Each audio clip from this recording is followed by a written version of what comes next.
జీవమునకు పో ద్వారము ఇరుకును, ఆదారి సంకుచితమునై ఉన్నది, దాని కనుగొని వారు కొందరే. ఈ ద్వారము ఇరుకే ఉంది, కానీ ముందుకు పోయినాక ఏముందట? జీవం అంటే మరణం లేదు. ఈ మార్గంలో ఇరుకుగానే కనబడుతుంది, కొంచెం ఇబ్బంది కనబడుతుంది, కొంచెం శ్రమ కనబడుతుంది, హింస కనబడుతుంది. చెప్తుంటానుగా, ప్రతిరోజు చెప్తుంటాను. అవి ఉంటేనే మనం కరెక్ట్గా ఉంటున్నట్టు. ఆ ఇరుకులుంటేనే, ఆ ఇబ్బందులుంటేనే, ఆ శ్రమలుంటేనే, ఆ హింసలుంటేనే మనం ఎలా ఉంటున్నట్టు? దేవునితో ఉంటున్నాడు. అవి లేకపోతే విశాలతలో ఉన్నట్టే నువ్వు. ఆ బాధల కష్టాలు నువ్వు లేకుంటే విశాలతలో ఉన్నట్టు. ఆ మార్గం ఎక్కడికి పోద్ది? వెడల్పు ద్వారం కానీ నాశనం పోద్ది, ఇరుకు ద్వారం కానీ ఎక్కడికి తీసుకెళ్తుంది? అది జీవంలోనికి తీసుకువెళ్తుంది. అంటే ఈయన వేసిన మార్గం ఎలాంటిది అంటే జీవ మార్గం. ఎలాంటి మార్గం అండి అది? జీవ మార్గం, మరణము లేని మార్గం. ఎవరైనా వేస్తారండి ఈ భూమి మీద? ఏ మనుషులైనా, ఎవరైనా ఆ మార్గంలోనికి నడిపించగలరా? కుమారుని పంపించకపోతే ఉందండి ఆ మార్గం? లేదు. ఆయన ప్రేమతో వేసిన మార్గం అండి.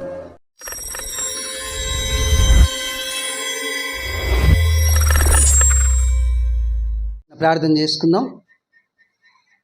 స్తోత్రములు తండ్రి, మహాపరిశుద్ధుడైన మా పరలోకపు తండ్రి, నీ కుమారుడైన యేసుక్రీస్తు నామములో పరిశుద్ధాత్మ సహాయం చేత నీ పిల్లల్ని కుమారుడు యొక్క పునరుద్ధాన దినమున నీ మాటలు వినాలని వేగిరపడుచు ఎదురు చూస్తుండగా, ఎదుగో నీ కుమారుడనైన నాకు నీ ఆత్మజ్ఞానం చేత నింపి నాతో మాతో ఈ సమయంలో మీరు మాట్లాడి మమ్మల్ని బలపరిచి నీ కుమారుడు రాకడకు సిద్ధపరిచి నడిపించి మహిమ ఘనత ప్రభావాలు పొందుమని సిద్ధపరిచిన వాక్యోపదేశంను దీవించి ఆశీర్వదించండి. వింటున్న నీ పిల్లల్ని కూడా దీవించి ఆశీర్వదించండి. నీ కృపలో భద్రపరచండి. ఉపదేశమునకి ఏ ఆటంకం రాకుండా యేసుక్రీస్తు నామంలో తొలగించండి. నీ ఆత్మశక్తితో నింపి నడిపించి మాయం పొందమని ఈ కొన్ని మనం నీ పాద సన్నిధిలో నుంచి నీ ప్రియ కుమారుడు, ఈ లోకరక్షకుడు, మా ప్రభు అయిన యేసుక్రీస్తు ప్రభు వారి పేరటి ప్రార్థన సమర్పిస్తుంటున్నాము తండ్రి. ఆమేన్. దేవాది దేవుడు, సర్వోన్నతుడు, సర్వాధికారి, సర్వశక్తిమంతుడైన దేవునికి మహిమా ఘనత ప్రభావములు కలుగునుగాక. కూడుకున్న సహోదరి సహోదరులకు నా హృదయపూర్వక వందనాలు, శుభములు తెలియజేస్తూ ఉంటున్నాను. వాక్యంలోనికి వెళ్ళినట్లయితే పోయిన వారం మనం ధ్యానించిన పాఠం గుర్తుందా? మళ్ళీ దేవుడు పిలిచింది దేని కొరకు? సత్యం కొరక, స్వప్రయోజనం కొరక. మెయిన్ టైటిల్ అంటే దేవుడు మనల్ని దేనికి పిలిచాడు అని పెట్టాను. చూసారా తమ్నేల్? మన వీడియో తమ్నేల్ను చూస్తే దేవుడు మనల్ని దేని కొరకు పిలిచాడు అనేది ఉంటుంది. కింద సబ్ టైటిల్గా అంటే చిన్న టైటిల్గా సత్యం కొరక, స్వప్రయోజనం కొరక అనేది మనము ధ్యానం చేస్తాం. మరి ఈ వారం కూడా ఒక అంశం ధ్యానించడానికి ప్రయత్నం చేద్దాం. మనుష్య కుమారుని మార్గం ఎలాంటిది? మనుష్య కుమారుని మార్గం ఎలాంటిది అంటే ఇంకొక మార్గం కూడా ఉంది. అదెవరిది అంటే మనిషి మార్గం.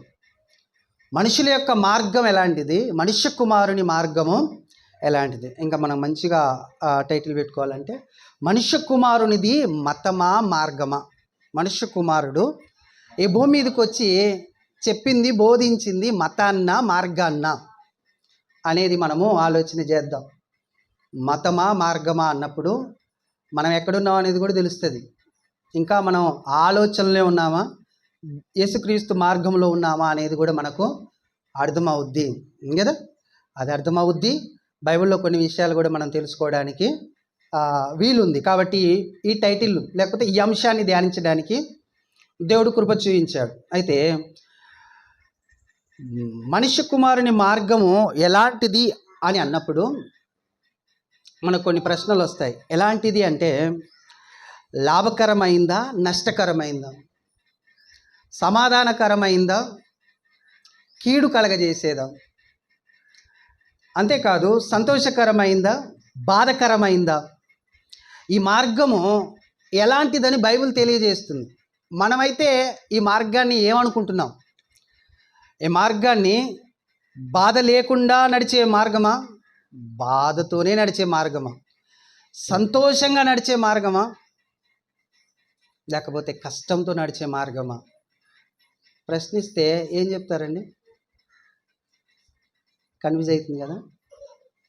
ఇదేంది ప్రశ్న ఇలా ఉంది? సంతోషం ఉందంటే బైబిల్ సంతోషం లేదంటది. మళ్ళీ అదే బైబిల్ సంతోషంగా ఉండాలి. దాన్ని తెలుసుకుందాం. ఈ లోకంలో మార్గంలో ఉంటే ఎంత కష్టమైనా నీకు ఎలా ఉంటుంది? సంతోషంగా ఉంటుంది. ఈ లోకంలో మనుషుల మార్గం లేకపోతే మతముగా ఒకవేళ ఉన్నామనుకో, దాంట్లో తప్పకుండా నువ్వు ఆనందిస్తున్నా కానీ కష్టమే ఉంటుంది. ఇందులో కష్టం ఉన్నా కానీ నువ్వు ఆనందిస్తావు, సంతోషిస్తావు. ఎందులో? మనుష్య కుమారుని మార్గంలో ఉంటే. ఎందుకంటే ఆయన చంపుతుంటే కూడా ఏడ్చి ఇబ్బంది పడి అయ్యో అని బాధపడలే, ప్రార్థన చేశాడు ఇతరుల కొరకు.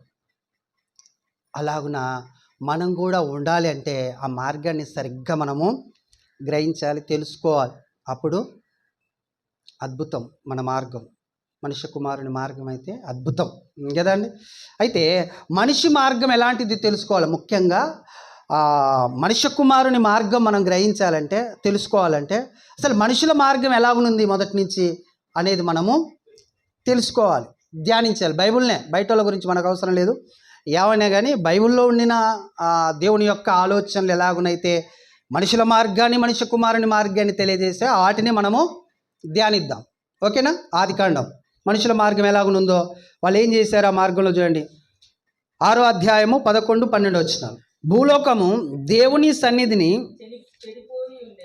చెడిపోయి ఉండెను, భూలోకము బలత్కారముతో నిండి ఉండెను.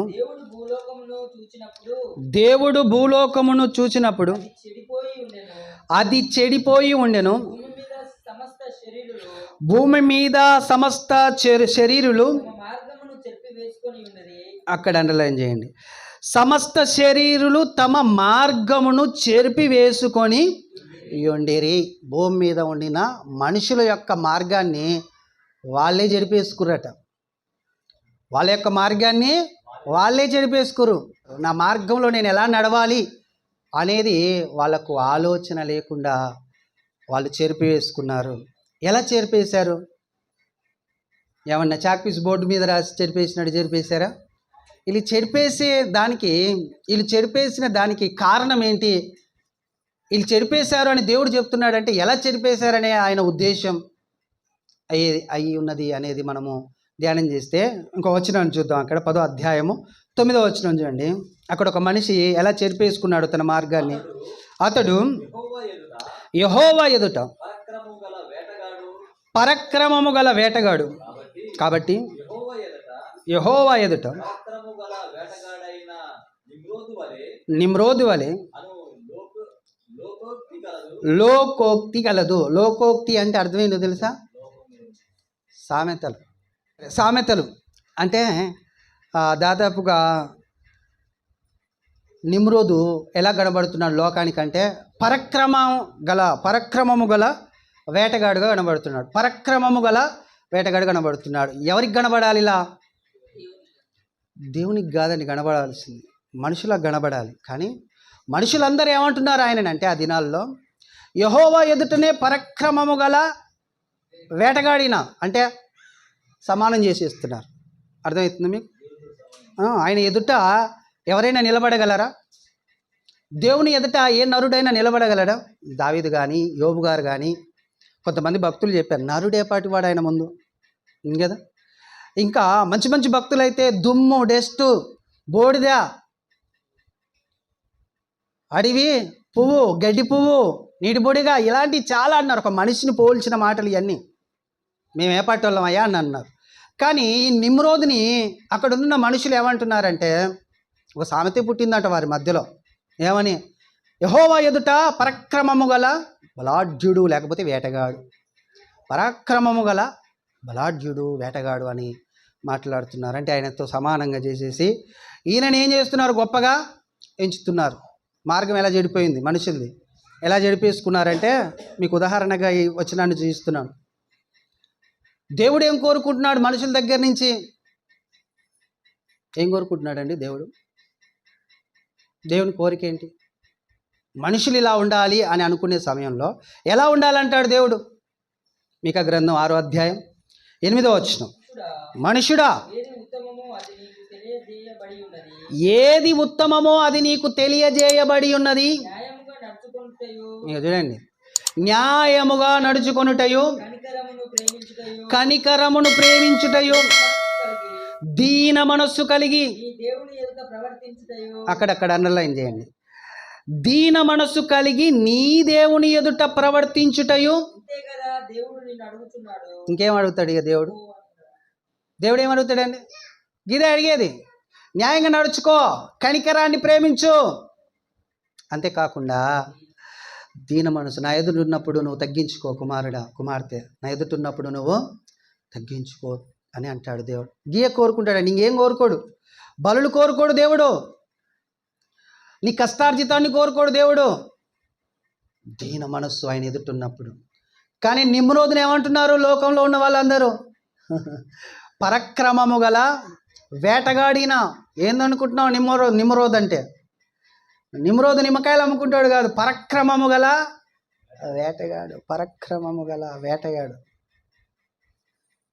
అర్థమవుతుందా అండి? దేవుని ఎదుట పరక్రమము చూపించకూడదు మనుషుడు, నరుడు. చూపిస్తే ఏమైంది? దారి ముయ్యబడుతుంది, మార్గము చెరపబడుతుంది.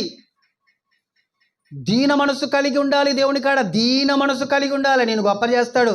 ఆ ప్రజలందరి ఎదుట దేవుడు ఎలా చేయాలి తెలుసా? నిన్ను పరక్రమము గల బలాఢ్యుడు ఎవరు? నిమ్రోదు అని దేవుడు చెప్పాలి. జనులందరికీ నిమ్రోదు గురించి దేవుడు చెప్పాలి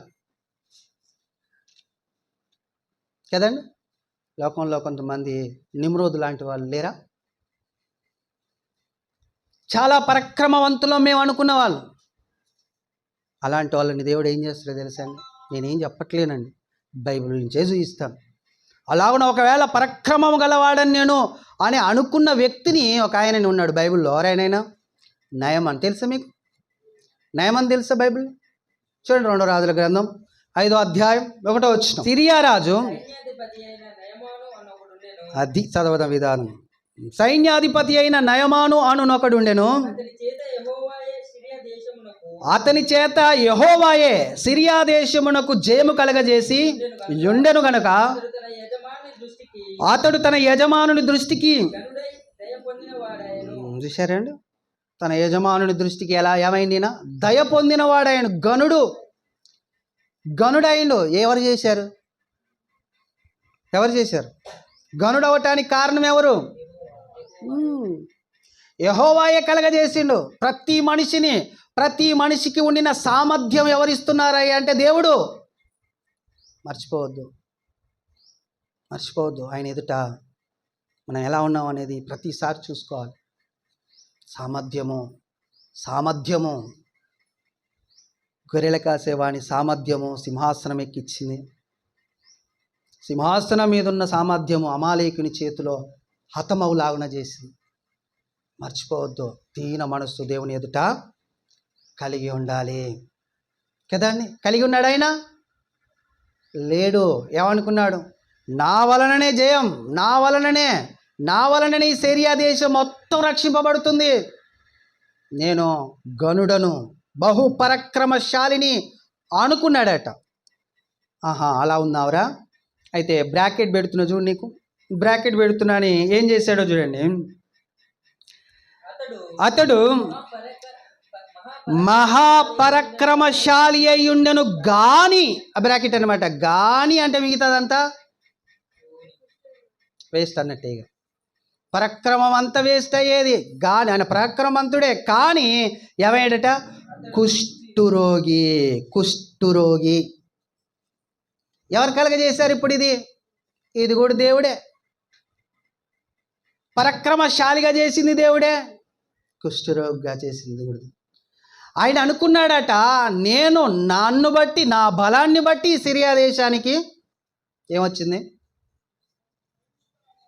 జయం వచ్చింది, జయం కలిగింది. కాబట్టి నేను మహాగణుడను అనుకోవద్దని. కాబట్టి ఇక కింద మనకు తెలుసు ఈయన గురించి ఏం జరిగిందో, దాని స్వస్థత రావడానికి కూడా ఏం జరిగిందో కూడా మనకు తెలుసు. మనం అసలు మనుష్య కుమారుని మార్గంలోనికి వెళ్ళాలి కాబట్టి ఇక్కడ కటింగ్ చేస్తున్నాను. మనం ముందుకు వెళ్ళినట్లయితే ఇలాగున ఉండకూడదు, నిమ్రోను లాగున ఉండకూడదు అనేది దేవుడి యొక్క ఉద్దేశం. ఆ కాలంలోనే కొంతమంది ఏం చేస్తారు తెలుసా అండి? దేవుని దగ్గర నుంచి ఏం వస్తున్నాయని మొన్న నేను మీకు చూపించాను ద్వితీయోపదేశ కాండంలో నుంచి. దేవుని యొద్ద నుండి మన కాడికి ఏం వస్తున్నాయి, మన ఎదుట ఏం పెట్టాడు దేవుడు? జీవాన్ని పెట్టాడు, మరణాన్ని పెట్టాడు, ఆశీర్వాదాన్ని పెట్టాడు, కీడుని పెట్టాడు. అంతేనా కదా? దేవుడు మన ముందేం పెట్టాడు? అవి పెట్టాడు, అవి తీసుకోవాలి. అంటే దేవుడు మనల్ని నడిపించాలి. ఎక్కడి వరకు నడుస్తావో అక్కడి వరకు నడిచిన తర్వాత మరలా ఆయన తన దగ్గరికి తీసుకోవాలి. ఆ విషయాన్ని మర్చిపోవద్దు. అంటే మరణం మాదే, జీవం మాదే, మాకు ఇక చెప్పేవారు లేదు అని అనుకోవద్దు. అలా అనుకున్నారు ఎప్పుడు అంటే ఆది కాండంలోనే. నోవహు కాలంలో దేవుడు తన హృదయాన్ని, అంటే మనుషుల హృదయాన్ని చూసి జలప్రళయాన్ని రప్పించాడు, వాళ్ళ హృదయం చెడిపోయిందని. దాని తర్వాత మనుషులందరూ ఏం చేశారో తెలుసా అండి? ఆహా, నువ్వు జలప్రళయం రప్పించి మమ్మల్ని చంపేస్తావా? మేము జలప్రళయం నువ్వు రప్పించినా మేము చచ్చిపోలేనంతగా ఒక కోట నిర్మించుకుంటాం. ఒక కోటని, పర్వతాల కంటే పైగా ఆకాశమునంటూ శిఖరం మేము నిర్మించుకుంటాం రండి అని మనుషులందరూ ఏమయ్యారటండి? పోగు చేసుకున్నారట, గుంపు గుంపు కూడారట. వాళ్ళ మార్గం చూడండి ఎలా ఖరాబు చేస్తున్నాడు దేవుడు. ఆ మార్గం ఖరాబు చేసేది కూడా ఎవరయ్యా అంటే మనుషులే అంటున్నాడు. కానీ ఆ మనుషుల తత్వాన్ని బట్టి దేవుడు ఆ మార్గాన్ని చెరిపేస్తున్నాడు. చూడండి 11వ అధ్యాయం, ఆదికాండం 11వ అధ్యాయం 3-4 వచనాలు చూడండి. మనం ఇటుకలు చేసి బాగుగా కాల్చుదాము, రమ్మని ఒకనితో ఒకడు మాట్లాడుకొనిరి. రాళ్లకు ప్రతిగా ఇటుకలను, అడుసునకు ప్రతిగా మట్టి కీలును వారికి ఉండెను. మరియు వారు మనము భూమి అందంతటా చెదిరిపోకుండా ఒక్క పట్టణమును ఆకాశమునంటూ శిఖరము గల ఒక గోపురమును కట్టుకొని,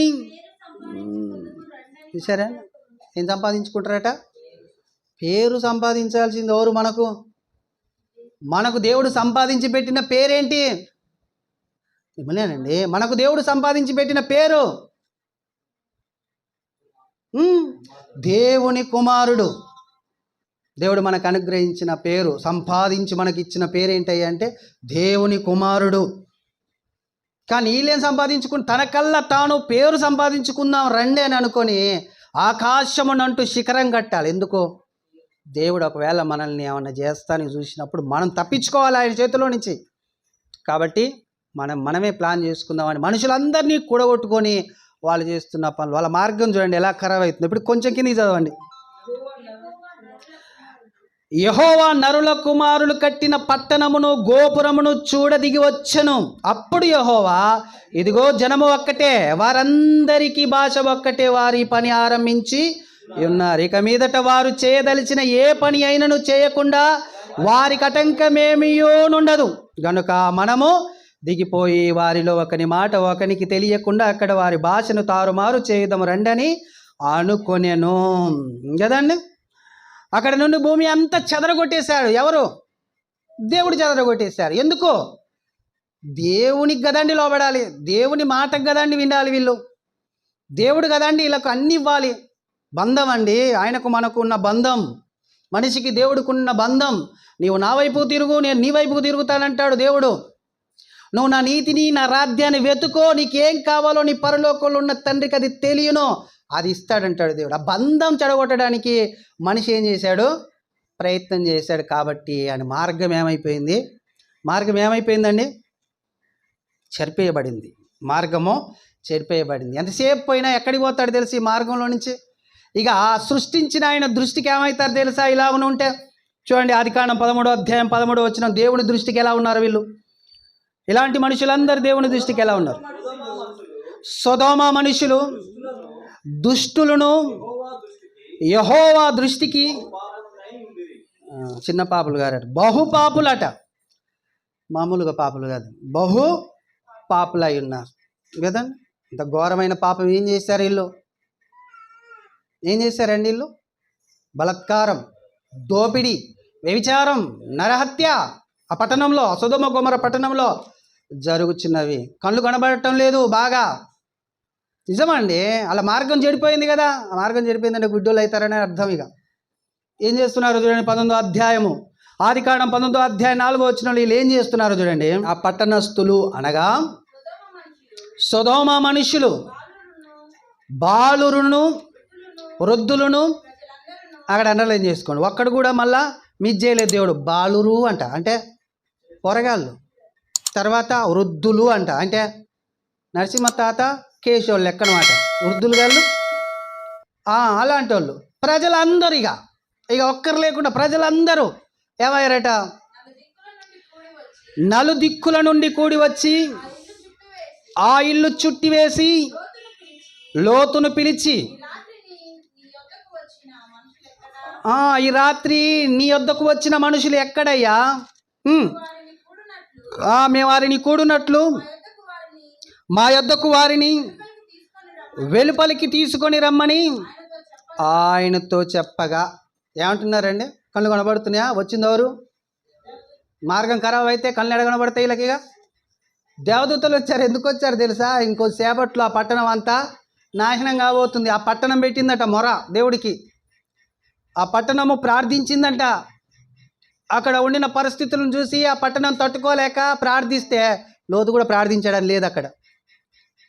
ఆ పట్టణం ప్రార్థించిందను. ఆ పట్టణం ప్రార్థిస్తే దేవదూతలు వచ్చి దాన్ని అక్కడ ఎవరైనా నీతిమంతులని అబ్రహాం ప్రార్థనని వాళ్ళని తప్పించడానికి వస్తే వాళ్ళతో కూడా పాపం చేయడానికి పూనుకున్నారు ద్రోహులు. కళ్ళు మూసుకుపోయాయి, మార్గము మూసుకుపోయాయి. అందుకని ఎలా కనబడుతున్నారు మనుషులు ఆ రోజుల్లో? ద్రోహులను, బహుపాపులను, బహుద్రోహులు, పాపులుగా దేవునికి కనబడుతున్నారండి. అంత ఘోరంగా చెడిపోయారు, అంత ఘోరంగా చెడిపోయారు. ఎవరిల్లు? వీళ్ళందరూ ఎవరంటే మనుషులు. మనుషులంటే ఇంకా దేవుని ఏర్పాటులో లేరు, ఇంకా దేవుని విధిలో లేరు, చెడిపోతాయిలే అనుకున్నాడు దేవుడు. కానీ ఒక్క జనాంగాన్ని మాత్రం నేను సృష్టిస్తాను, ఒక్క జనాంగాన్ని మాత్రం నేను నడిపిస్తాను. ఎలా నడిపిస్తాను? నా మార్గంలో నడిపిస్తాను. దానికి ఏమి ఇస్తాను? నేను ఆజ్ఞలను ఇస్తాను. ఆజ్ఞల ప్రకారం నడిస్తే తప్పకుండా వాళ్ళ మార్గము వర్ధిల్లుతుంది అని దేవుడు ఆశపడి అబ్రహాముని పిలిచి అతని సంతానంలో నుంచి చాలామందిని లేపుకున్నాడు. దాదాపుగా మనకు తెలుసు 6 లక్షలకు పైగా కాల్బలుగం, 6 లక్షల కాల్బలుగం అంటారు కదండి. అంతమందిని లేపుకొని వాళ్ళని కూడా దేవుడు ఏం చేశాడు? పరిశోధించాడు, పరీక్షించాడు. అబ్రహాముని పరీక్షించినాడు. ఎలా ఉందంట వాళ్ళ హృదయం? ఎలా ఉందంట? హెబ్రీ పత్రికలో రాయించాడు చూడండి. హెబ్రీ పత్రిక 3వ అధ్యాయం 10వ వచనం. వాళ్ళ హృదయం ఎలా ఉందో చూడండి. కావున నేను ఆ తరము వారి వలన మంచిది విసికి వారి వలన విసికి వీరు ఎల్లప్పుడూ తమ హృదయ ఆలోచనలను తప్పిపోవచ్చున్నారు, నా మార్గములను తెలుసుకొనలేదు గనుక నేను కోపముతో ప్రమాణము చేసినట్టు వారు నా విశ్రాంతిలో ప్రవేశించరని చెప్పారు. ఎవరి గురించి చెప్పాడు ఈ మాట? ఇజ్రాయేల్ ప్రజలండి. 6 లక్షల కాల్బలగంలో వాళ్ళ తండ్రులు అరణ్యంలో ఉన్న వాళ్ళతో మాట్లాడాడు. ఇల్లు ఒక్కడు కూడా నా విశ్రాంతిలోనికి రారు. కుమారులు వెళ్ళారులేండి. శేషం మిగిలిస్తానంటాడు కదా దేవుడు. కోపం వచ్చినా ఆయన ఎలాంటోడు? శేషాన్ని మాత్రం ఉంచే దేవుడు.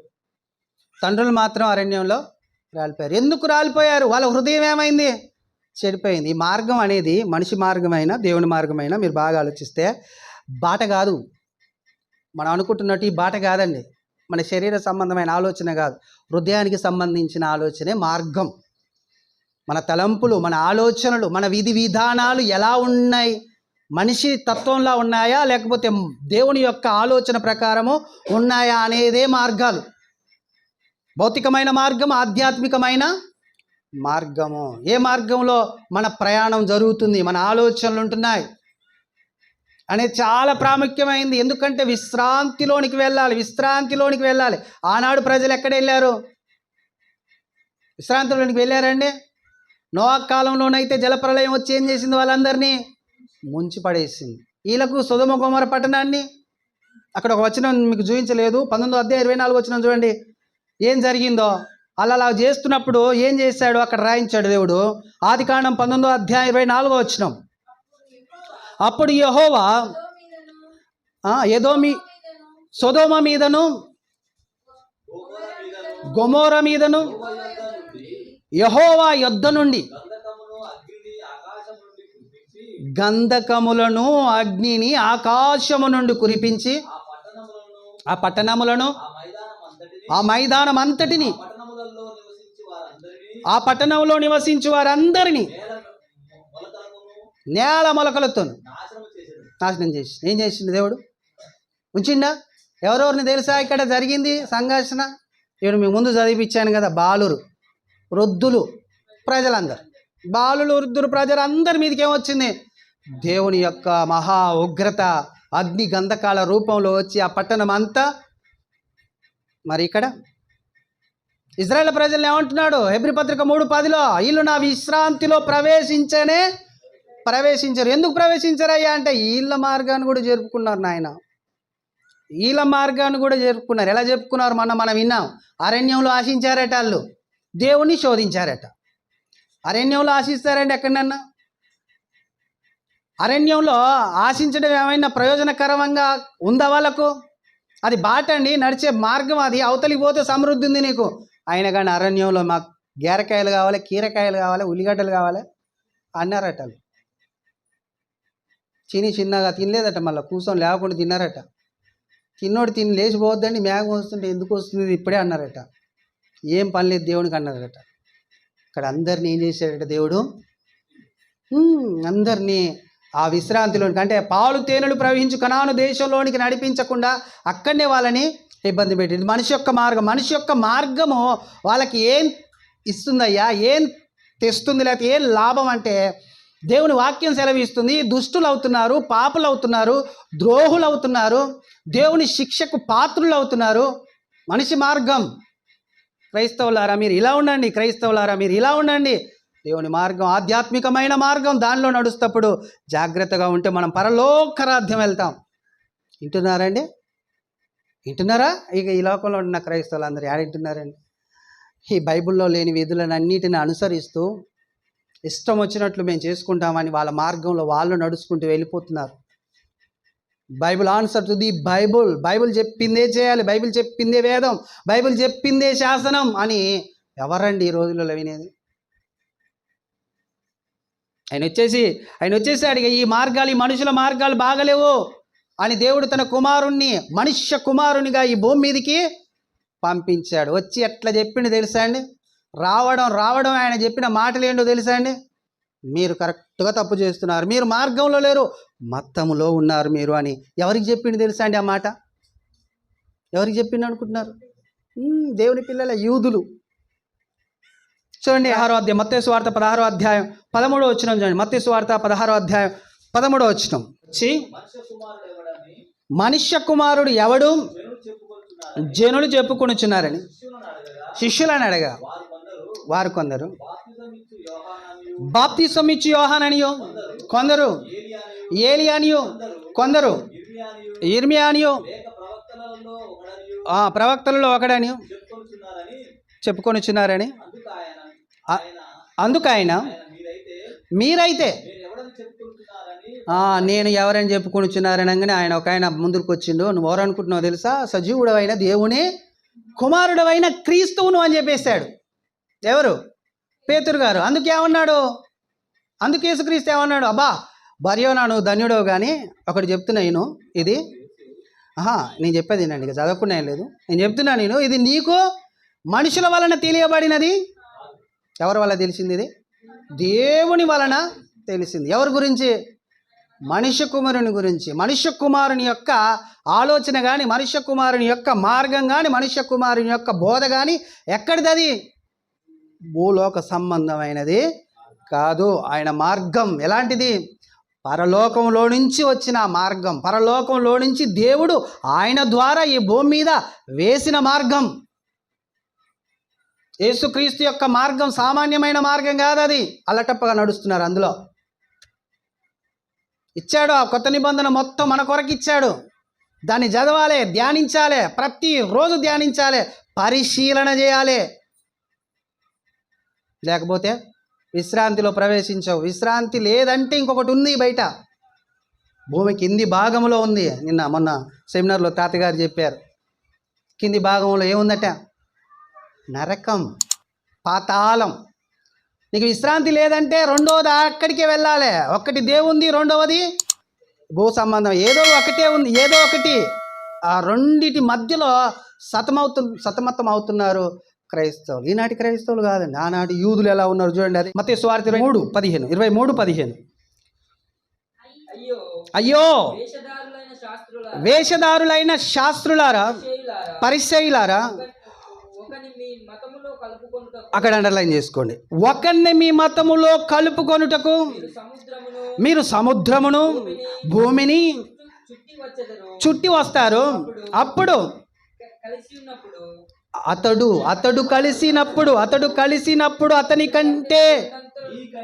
అతన్ని మీకంటే రెండంతలు నరక పాత్రునిగా చేస్తారు. అర్థమవుతుందా అండి? మతంలోనికి తీసుకొచ్చి ఎక్కడికి నడిపిస్తున్నారాన్ని? రెండంతలు నరకంలోనికి నడిపిస్తున్నారు. మతం అంటే ఏందనుకుంటున్నారు? వీళ్ళు మతం అని ఎందుకు అన్నాడు అసలుకి? పాత నిబంధనని మతముగా మార్చేశారు దొరలు. పాత నిబంధన కూడా దేవుడు మంచికే ఇచ్చాడు, అది నీతికరమైందే, పరిశుద్ధమైందే అన్నాడు దేవుడు. కానీ దాన్ని ఎలా మార్చారంటే మతముగా మార్చేశారు. యూదా మతం అన్నారు దాన్ని, యూదా మతం అన్నారు. తీసుకొస్తారు, సముద్రాలు దాటి కష్టపడి తీసుకొచ్చి ఎక్కడికి పంపిస్తున్నారు తెలుసా మీరన్నీ? రెండంతల నరక పాత్రునిగా చేస్తున్నారు. మతం అంటే మనిషి యొక్క అభిప్రాయం, మనిషి యొక్క కట్టడ, మనిషి యొక్క విధి, మనిషి యొక్క నిర్ణయం, మనిషి యొక్క ఆలోచన. మతం మార్గము ఈ భూమి సంబంధమైంది కాదు. మనుష్య కుమారుని మార్గము ఈ భూ సంబంధమైన ఆలోచనలతో దాన్ని అస్సలకి మనము చూడడానికి వీల్లేదు. అది పరలోక సంబంధమైనది. దేవుడు వేసిన మార్గం ఒక మనిషి ద్వారా. ఈ మనిషిని తీసుకెళ్ళి ఈ మనిషి ద్వారానే మార్గం వేపియాలనే ఆలోచన. ఎందుకంటే నమ్మరు మనిషి కాబట్టి తన కుమారుణ్ణి భూమి మీదకి పంపించి మార్గం వేశాడు అన్నాడా లేదా? 14వ అధ్యాయం యోహాను సువార్త 14వ అధ్యాయము ఆలోచన చూడండి. ఆ ద్వారానే తప్ప మరి ఎవ్వడును తండ్రి యొద్దకు రాడు. అంటే అర్థమైంది, ఈయన ఏ దానికి మార్గం అంటే తండ్రి యొద్దకు మార్గం, పరలోకానికి మార్గం, నిత్యలోకానికి మార్గం, జీవం కలిగిన లోకానికి మార్గం క్రీస్తు. అంతేనే కాదండి? అబద్ధాలు అయ్యి అన్నీ మీకు ఎలా అనిపిస్తున్నాయి? ఈ మాటలన్నీ నాకు అర్థం కావట్లేదు. కానీ సత్యం ఎలా తెలుసుకోవచ్చయ్యా సత్యం అంటే? నేను చెప్తే మీకు ఎట్లా అనిపిస్తుందో కానీ నా మనసులో అయి చెప్పేస్తాను. మనుషులు కనబడేవారు కాదండి, అంత మాయా. అంతేనే కదా? నాకే ఇప్పుడే అర్థమవుతుంది. ఏందో తెలుసా? మా అమ్మ ఎడిపోయింది, మా నాన్న ఎడిపోయిండు, మా అన్న ఎడిపోయిండు, ఇదంతా అబద్ధం కదా. ఇది కొన్నాళ్ళకు నేను కూడా నా పిల్లల కాడ ఉండను, ఎక్కడనో వెళ్ళిపోతా. అంటే ఎక్కడికో వెళ్ళిపోతా అన్నది ఎక్కడికి పోవాలి? వస్తుందా వస్తలేదా? నిజం అక్కడ తెలుస్తలేదా సత్యం? ఏమని తెలుస్తుంది? ఎక్కడికో పోతా నేను, తప్పకుండా ఇక్కడ ఉండేటోని కాదు, ఖచ్చితంగా పోతా. కాకపోతే టైం నాకు తెలియదు. కాబట్టి ఇది సత్యం అనేది మనలోనే రుజువుపరుస్తున్నాడు దేవుడు, మన కళ్ళ ముందే రుజువుపరుస్తున్నాడు దేవుడు. అంతేనే కాదండి? చూస్తున్నాగానే చాలామంది చాలా ఘోరమైన పరిస్థితులు యూట్యూబ్లలో మనం చూస్తున్నాం. నేనైతే మొన్న ఒక వాక్యం చెప్పానండి. బాగా చదివిపించి ఏం లాభం చెప్పండి? వాళ్ళు మెంటల్ టార్చర్ అయ్యి కాలేజీల మీద దునికి చచ్చిపోతున్నారు అని. నిన్న ఒకటి అదే జరిగిందండి. పీటీ సార్ తిట్టిండట. 8వ తరగతి క్లాస్ పిల్లగాడు, 8వ క్లాస్ పిల్లగాడు హైదరాబాద్లో. పీటీ సార్ తిట్టిండని 4 అంతస్తుల బిల్డింగ్ ఎక్కి వాళ్ళ అమ్మకు ఫోన్ చేసి చెప్పి మరీ దునికి చచ్చిపోయింది. నాకు చాలా బాధ వేసింది. పిల్లల్ని దగ్గర పెట్టుకోవాలి. హాస్టల్లల్లా ఎట్లా పడితే అట్లా పెంచొద్దండి. దగ్గర చూసుకోవాలి. రోజు సాయంత్రం కూర్చోబెట్టుకోవాలి, మంచిగా పాటలు పాడిపించుకోవాలి, వాక్యం చదివిపించుకోవాలి పిల్లల్ని. ఎందుకంటే మనోధైర్యం ఉండదండి ఈ లోకంలో. దేవుడు ఏమిస్తాడు తెలుసా? ఆయనతో ఉంటే ఏమిస్తాడండి? ఆత్మ. ఎలాంటి ఆత్మ అది? ఎలాంటి ఆత్మ? ఇంద్రియ నిగ్రహం గల, అంటే శరీర అవయవాలను నిగ్రహించుకునే సత్తా కలిగిన ఆత్మ మనలో లేదు. పరలోకం నుంచి రావాల్సింది. అది వరం, దేవుని వరం. అది పిల్లలకు అందించాలి మనం. రక్షణలో వాళ్ళని ఉంచితే ఆ ఆత్మ వాళ్ళని గట్టిగా నిలబెడతాడు. ఎవడు ఎంత లావటోడు ఏం చేసినా ఏం మాట్లాడినా భయపడరు పిల్లలు. ధైర్యం ఇస్తుంది ఆత్మ నీకు. ఈ లోకంలో ధైర్యం లేదండి. ఏదో చూస్తానికే ధైర్యం కనబడతారు, గంభీరంగా కనబడతారు. నిజంగా ఒక ప్రమాదం వస్తే నిలబడవండి. మరణాన్ని ఎదురించి నిలబడే శక్తి పరిశుద్ధాత్మలోనే ఉంటుంది, ఇంకేడుండదు. బాగా గుర్తుపెట్టుకోండి. మన భయం మనల్ని ఏం చేస్తుంది తెలుసా? మరణించేటట్లు చేస్తుంది. కాబట్టి పిల్లలు జాగ్రత్త. పిల్లల్ని పెంచాలి, వాక్యంలో పెంచాలి, పిల్లల్ని దేవుని సన్నిధానంలో పెంచాలి, పిల్లల్ని దేవునితో సంబంధం కలిగిన వారిగా పెంచాలి. అందుకని మొత్తుకునేది, మిమ్మల్ని ఇబ్బంది అయినా మీకు మీ పిల్లల్ని పట్టుకురండి, మీ పిల్లల్ని అవసరమైతే బెత్తం వాడండి అని ఎందుకు చెప్తుంటాను నేను. చూసారండి ఎంత ప్రమాదాలు జరుగుతున్నాయి. స్కూల్ వ్యాన్లు బోల్త పోయడాలు ఇవన్నీ సోషల్ మీడియాలో పెడుతుంటారండి. అందులో మనం వాళ్ళ కొరకు ప్రార్థన చేయాలి. వాళ్ళ కొరకు ప్రార్థన చేసుకుంటూ ఉండాలి. వాళ్ళు వెళుతున్న మార్గాలన్నీ దేవుడు వర్ధిల్లేటట్లు, నీ రాకపోకల్లో నేను తోడై ఉంటానని దేవుడు వాగ్దానం చేశాడు బైబిల్లో. అవన్నీ మనకు వర్తించాలంటే మన పిల్లలు మనతో ఉండి ప్రార్థనలో ఉండాలండి. ఉంటే మన పిల్లల్ని మనం కాపాడుకుంటాం. అట్లా కూడా ఓడిపోయామంటే భూమి మీద చాలా బాధ, ఇబ్బందితో నడవాల్సి వస్తుంది. కాబట్టి జాగ్రత్త అని ఎన్నోసార్లు బైబిల్లో దేవుడు తెలియజేశాడు. అర్థమవుతుందా మీకు? అర్థమవుతుంది? ఏం చేస్తున్నారు? వాళ్ళ మార్గాలని ఏం చేసుకుంటున్నారు? దేవుడు ఎంత చెప్పినా వినకుండా వాళ్ళ మార్గాలని ఏం చేసుకుంటున్నారయ్యా అంటే చెరిపి వేసుకుంటున్నారు. ఆ సమయంలో దేవుడు తన కుమారుణ్ణి భూమి మీదకి పంపించి మార్గం వేసి తండ్రి దగ్గరకు రావటానికి ఒక మార్గముగా ఆయన తన దేహాన్ని పానార్పణముగా ఈ భూమి మీద అందరూ చూస్తుండగా కుమ్మరించాడు. ఆ మార్గం సామాన్యమైన మార్గమో కాదు అనేది దాన్ని భావించుకొని మనము ముందుకు నడవాలి. ఎలాంటి మార్గం అది అంటే ఒక 2-3 వచనాలు చూద్దాం. మన మత్తయి సువార్త 7వ అధ్యాయం. ఎలాంటిది ఆ మార్గం, ఏమి ఇస్తుంది ఆ మార్గం అనేది మనం చూస్తే మత్తయి సువార్త 7వ అధ్యాయము 13వ వచనం 14వ వచనం. మత్తయి సువార్త ఇరుకు ద్వారమున ప్రవేశించుడి, నాశనమునకు పోవు ద్వారం వెడల్పు. ఆ ద్వారం ఎలా ఉందటండి? విశాలమైంది.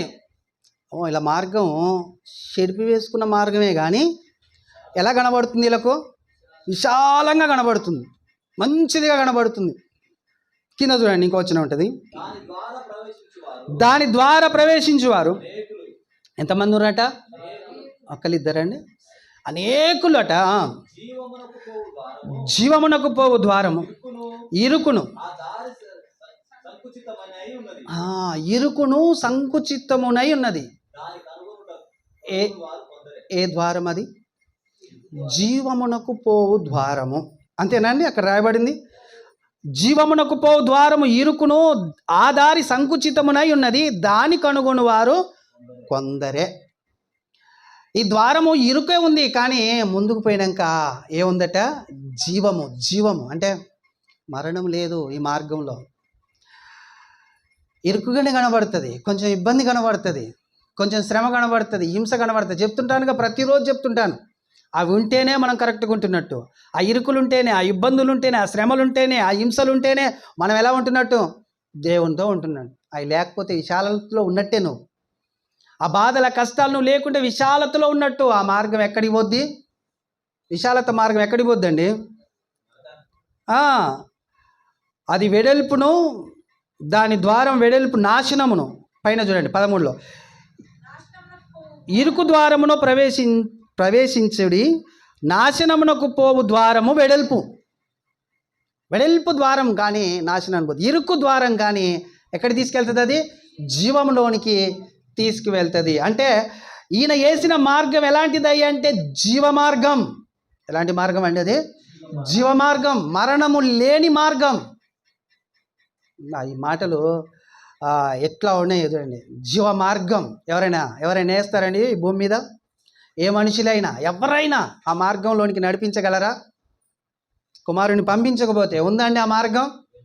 లేదు. ఆయన ప్రేమతో వేసిన మార్గం అండి, బాట. ఆ బాటలో జీవం ఉంది.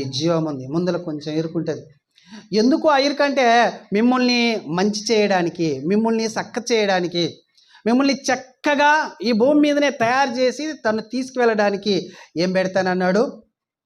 ఇబ్బంది కొలిమిలో పెట్టి మిమ్మల్ని పుటము వేస్తానన్నాడా? అనలేదా?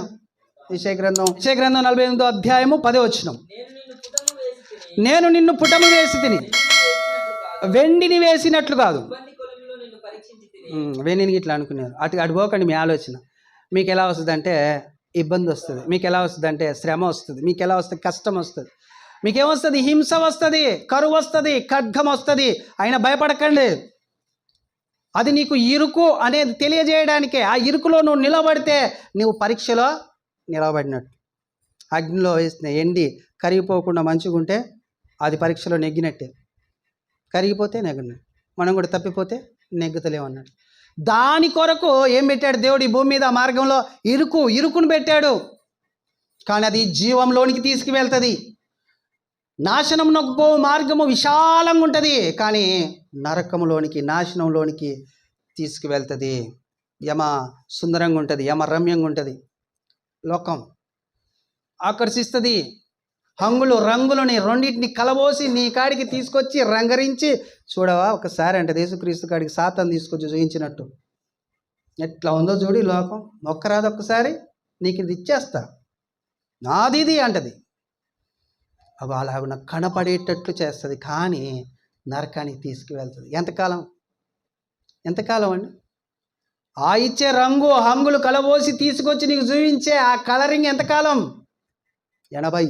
80 సంవత్సరాలు దాటితే, 80 ఎందుకండి, 40-50 దాటితే అసలు అనుభవించలేము ఈ లోకాన్ని. అన్నం తినడానికి కూడా ఛాయిస్ లేదు. ఏం తినాలి?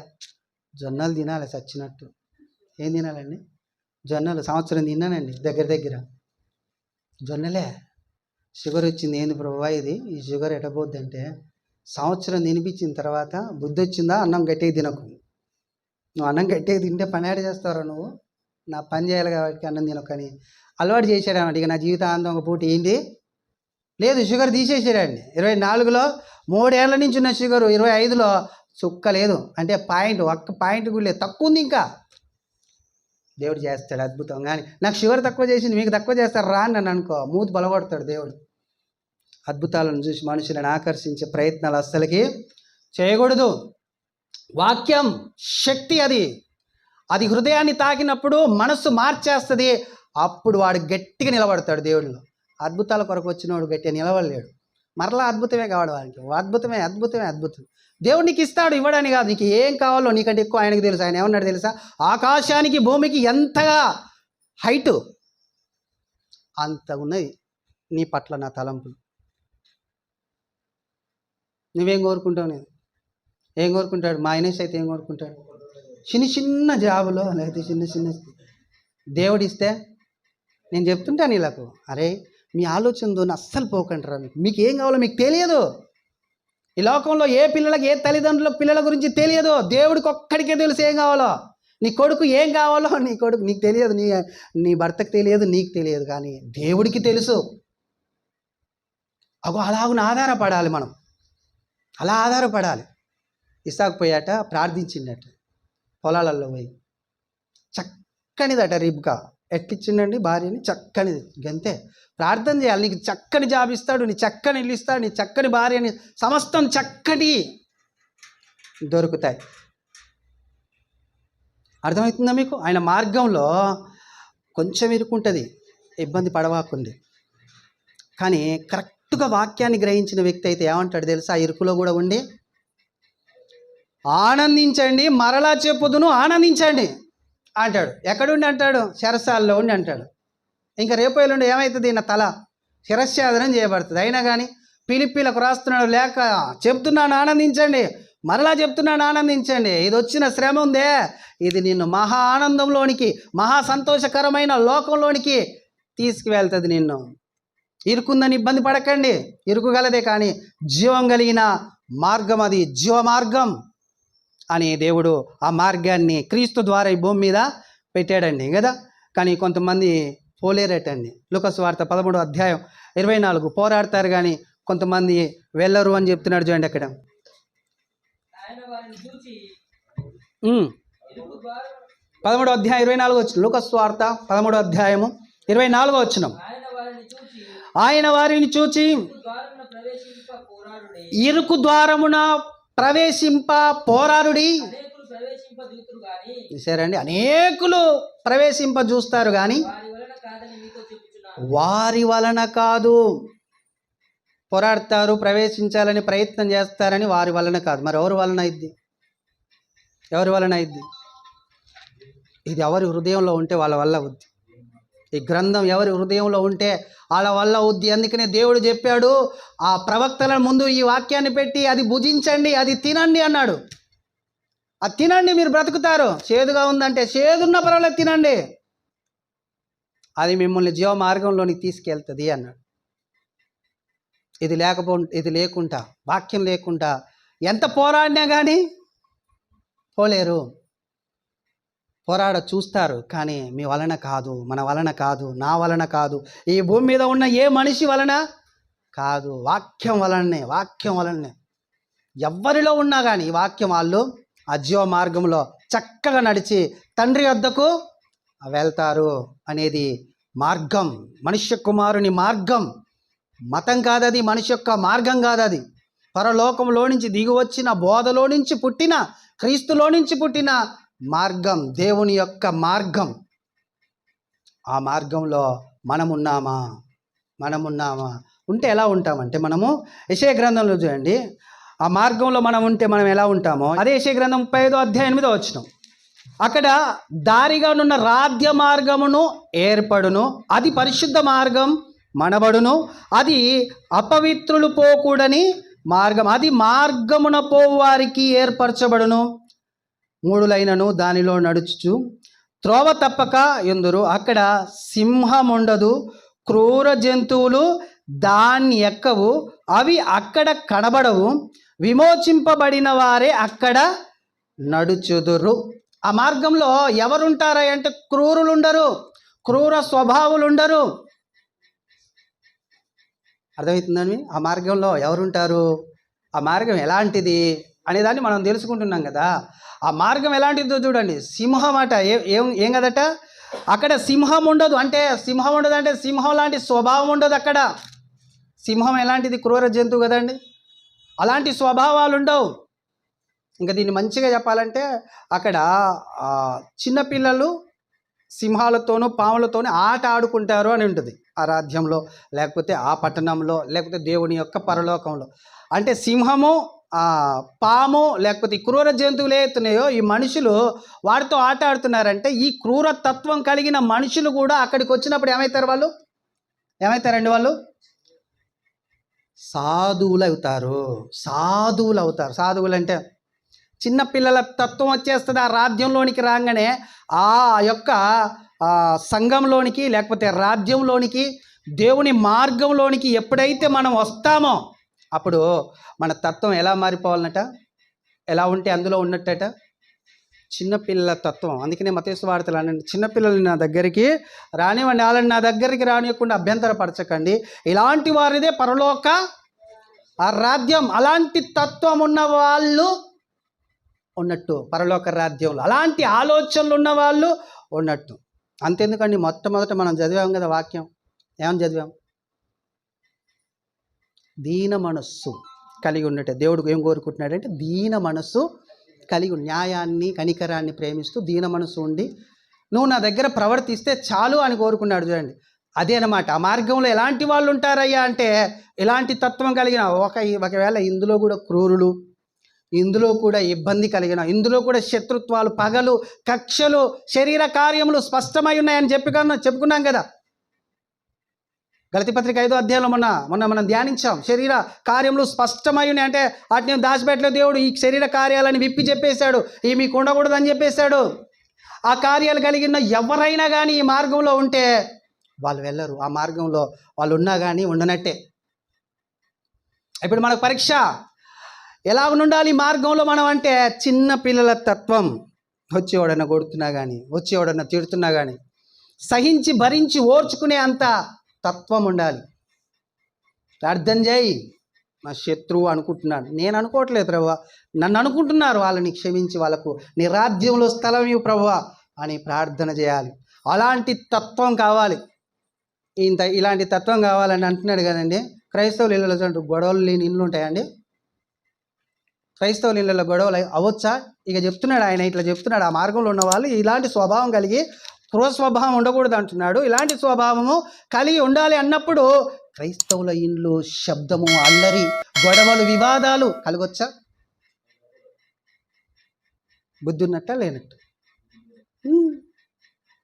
బుద్ధి లేదంటే వాక్యం లేదన్నట్టు. వాక్యాన్ని బుద్ధితో పోల్చింది. బుద్ధి వాక్యం ఇచ్చారు కొంతమంది, ప్రవచించు వాక్యం నుంచి కృపావరాలండి అవి. బుద్ధి లేదనగానే నాకు మాకు అనే ఆలోచన రావద్దు యూట్యూబ్లో చూస్తున్న వాళ్ళకి కదండి. మనకు వాక్యం ఉంటే మన హృదయంలో గొడవలు రావద్దు. దేవుని మార్గంలో మనం ఉన్నాము, మనకు అలాంటి గొడవలు ఉండకూడదు. ఎంతోమంది నన్ను రేజ్ చేస్తానికి చాలా ప్రయత్నాలు చేశారు ఈ గ్రామంలో, గొడవలు పెట్టుకోవడానికి. కానీ వద్దు. ఆయన ఉండగా నేను ఫైటింగ్కి దిగితే, ఆయన ఉండగా నేను యుద్ధానికి పోతే, ఆయన ఉండగా నేను పోతానని పోతే ఆయన పోరా నేనేం రాను కానీ పో అంటాడు. ఆయన రాకుండా మనం ఏం చేయిస్తాం? ఆయన పనిలో మనం ఉండాలి, మన పనిలో ఆయన ఉండాలి. అబ్ది విజయం నీకు. ఇది బాగా గుర్తుపెట్టుకోండి ఈ మాటలు. చిన్నపిల్లలు అయితే ఇంకా బాగా గుర్తుండాలి. ఎందుకంటే ఇప్పటి నుంచే ఇక మీకు స్టార్ట్ ప్రతిదీ. ఈ లోకంలో మీరు ఏది జయించాలి, మీ చదువులో, మీ ఉద్యోగాల్లో, మీ వివాహాల్లో ఏది జయించాలన్నా కానీ ఎక్కడి నుంచే ప్రారంభం. నువ్వు దేవుని మీద ఆధారపడాలి, దేవుడు నీ పనుల మీద మనస్సు పెట్టాలి, అప్పుడు నీకు విజయం. లేకపోతే అపజయం తప్పకుండా రుచి చూస్తావు. ఆయన అన్నాడు, ఆయన ప్రజలను కూడా వదిలిపెట్టకుండా మీకు విశ్రాంతి లేదురా, మీ హృదయాలు ఖరాబ్ అయిపోయాయని యూదులతోనే ఖచ్చితంగా, లేకపోతే ఇజ్రాయెల్ ప్రజలతోనే ఖచ్చితంగా చెప్పేశాడు అనేది జ్ఞాపకం చేసుకోవాలి. అది ఎలాంటి మార్గం? మొదట జీవ మార్గం అన్నాడు, ఇప్పుడు ఏమంటున్నాడు? రాజమార్గం. దేవుడు సృష్టించిన మార్గము మామూలు మార్గం కాదు, రాజమార్గం. అంతేకాదు జీవ మార్గం. మీకు అర్థమవుతుందండి నేను చెప్పేది? చాలా గొప్పది అది. 2 పేతురు పత్రిక 2వ అధ్యాయం 2వ వచనం, రోకిరి చేష్టలను అనుసరించి నడుస్తురు, దీన్ని బట్టి వీరిని బట్టి ఏ మార్గం అటండి? అది జీవ మార్గము, రాజమార్గము. ఇదే మార్గం సత్య మార్గం. ఇలా చూడండి, కొన్ని చెప్తాను మీకు, టకటక చెప్పేసి ముగిస్తాను. ఎలాంటి మార్గము? యేసుక్రీస్తు లేకపోతే మనిషి కుమారుడు ఈ భూమి మీద స్థాపించిన మార్గం ఎలాంటి మార్గం అంటే అపోస్తల కార్యం 16వ అధ్యాయం 17వ వచనం. అపోస్తల కార్యం 16వ అధ్యాయం 17వ వచనం. ఈ మనుషులు సర్వోన్నతుడైన దేవుని దాసులు. అండర్లైన్ చేయండి. ఏ మార్గం అట? రక్షణ మార్గం. రక్షణ మార్గం, జీవ మార్గము, రాజమార్గము, సత్య మార్గము. ఇక్కడ రక్షణ మార్గం. అపోస్తల కార్యం 2వ అధ్యాయం 28వ వచనం. అక్కడ కూడా జీవ మార్గం అని ఉంటుంది చూడండి. అక్కడ కూడా చూసారండి, నాకు జీవ మార్గమును తెలిపితివి. ఎవరు అంటున్నారు ఈ మాట? అది గుర్తుపెట్టుకోవాలి. దావీదు ప్రవచించిన ప్రవచనాన్ని పేతురు గారు ఎత్తిపట్టి మాట్లాడుతున్న సందర్భంలో నాకు జీవ మార్గం తెలియజేసావని దావీదు పలికిన మాట నాయన అక్కడ ఆ రెఫరెన్స్ని కోట్ చేశాడనమాట ఇక్కడ కదా. జీవ మార్గం. రోమపత్రిక 3వ అధ్యాయం 17వ వచనం. రోమపత్రిక 3వ అధ్యాయం 17వ వచనం. త్వరగా మీకు టెస్ట్ ఇంకా 4-5 ఉన్నాయి వచనాలు, టక తీయాలి. శాంతి మార్గం. ఏ మార్గం అంటే ఇది? శాంతి మార్గం. అర్థమవుతుందా? ఇరుకైందిగా అన్నాడు కదా దేవుడు, ఇరుకైన మార్గం అన్నాడు. ఏంటి మరే శాంతి మార్గాన్ని అంటే? అది ఇరుకైందే, కానీ నువ్వు వాక్యంలో ఉంటే అది నీకు శాంతిని ఇస్తా. ఇరికే నీకు శాంతిగా మార్చబడుతుంది కదా. రెండో పేతురు పత్రిక 2వ అధ్యాయం 15వ వచనం. 2 పేతురు పత్రిక 2వ అధ్యాయము 15వ వచనం. చాలు. తిన్నని మార్గమును విడిచి. ఎలాంటిది మార్గము? బెరియా కుమారుడు ఎవరైనా బిలాము ఎక్కడికి పోయిండు? ఏ దాన్ని ఆశించిండు? దుర్నీతి వలన కలుగు లాభమును ప్రేమించి ఈ తిన్నని మార్గాన్ని వదిలేసి వెళ్ళిపోయాడు. దేవుని మార్గం ఎలాంటిదంటే తిన్ననిది, అంటే చిన్నగా నడిపిస్తుంది. కాపరి ముందు ఉంటాడు, గొర్రెలు అనుకుంటాయి కదా, అలాగ నడిపిస్తుంది అనమాట. నీకు ఏ భయం ఉండదు. నా ముందు ఇంత గొప్ప కాపరి ఉన్నాడు, నన్నోడు పట్టుకుపోతాడు, నాకేం అపాయం వస్తుంది, నాకేం కరువు, ఏది రానియడు, నా ముందు నా కాపరిని అలాగ నడిపించగల తిన్నని మార్గం ఏదయ్యా అంటే ఈ మార్గము యేసుక్రీస్తు ద్వారా దేవుడు ఏర్పరిచిన మార్గం కదండి. 1 కొరింథీ పత్రిక 12వ అధ్యాయం 31వ వచనం. 1 కొరింథీ పత్రిక 12వ అధ్యాయం 31వ వచనం. కృపావరములలో శ్రేష్టమైన వాటిని ఆసక్తితో ఆపేక్షించండి. నీవుగాక ఇదియుగాక సర్వోన్నతమైన మార్గం.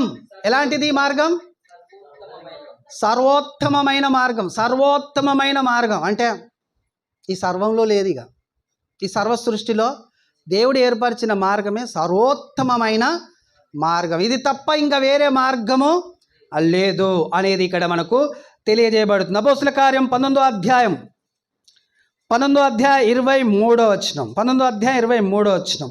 ఆ కాలములో వాళ్ళు ప్రకటించారు ఎవరి మార్గాన్ని? ఇది ఎవరి మార్గము? క్రీస్తు మార్గం. క్రీస్తు మార్గం ఏం చెప్పాను ఇప్పుడు నేను? జీవ మార్గము, అంతేకాకుండా రాజమార్గము, సత్య మార్గము, రక్షణ మార్గము, నీతి మార్గము, శాంతి మార్గము, తిన్నని మార్గము, సర్వోత్తమమైన మార్గము. ఏదయ్యా ఈ మార్గం అంటే క్రీస్తు మార్గం. ఇంత గొప్పదనమాట ఆయన మార్గం. దీన్ని మనం ఎంత గణపరుస్తున్నామో, ఎంత హెచ్చిస్తున్నామో అన్నీ లెటర్ రాయబడుతుంది అక్కడ. మనము ఈ మార్గాన్ని, దేవుడు ఇంత గొప్పగా ఎంచిన ఈ మార్గాన్ని మనం ఎంతగా గణపరుస్తున్నాం, ఎంతగా హెచ్చిస్తున్నాం, ఎంతగా కీర్తిస్తున్నాం, ఎంతగా మహిమపరుస్తున్నాం అనేది చాలా ఇంపార్టెంట్ అయిన విషయం దేవుడి దృష్టిలో. కాబట్టి చాలా జాగ్రత్తగా ఆ మార్గంలో మనం ఉండడానికి ప్రయత్నము చేయాలి కదండి. మరి మార్గం ఎక్కడికి తీసుకెళ్తుంది? ఏ స్థలంలోనికి తీసుకెళ్తుంది? సింపుల్గా చెప్పవచ్చు, కానీ దేవుడు యేసుక్రీస్తు ప్రభువారు చెప్పిన మాట మంచిగా ఉంది చూడండి. అది ఆ మార్గం కూడా మనకు తెలుసు అనేటట్లు మాట్లాడతాడు. యోహాను సువార్త 14. నా తండ్రి ఇంట్లో అనేక నివాసములు కలవు, లేని ఎడల మీతో నేను చెప్తాను, మీకు స్థలము సిద్ధపరచ వెళ్తున్నాను. నేను వెళ్ళి మీకు స్థలము సిద్ధపరిచిన ఎడల నేనుండు స్థలములో మీరును ఉండులాగున మరలా వచ్చి నా యొద్ద నుండుటకు మిమ్మును తీసుకొని పోవదును. మరలా వచ్చి నేను మిమ్మల్ని తీసుకొని పోతాను అంటే అక్కడున్న ఆయన ఒక ప్రశ్న వేశాడు చూడండి. ఏమని వేసాడంటే,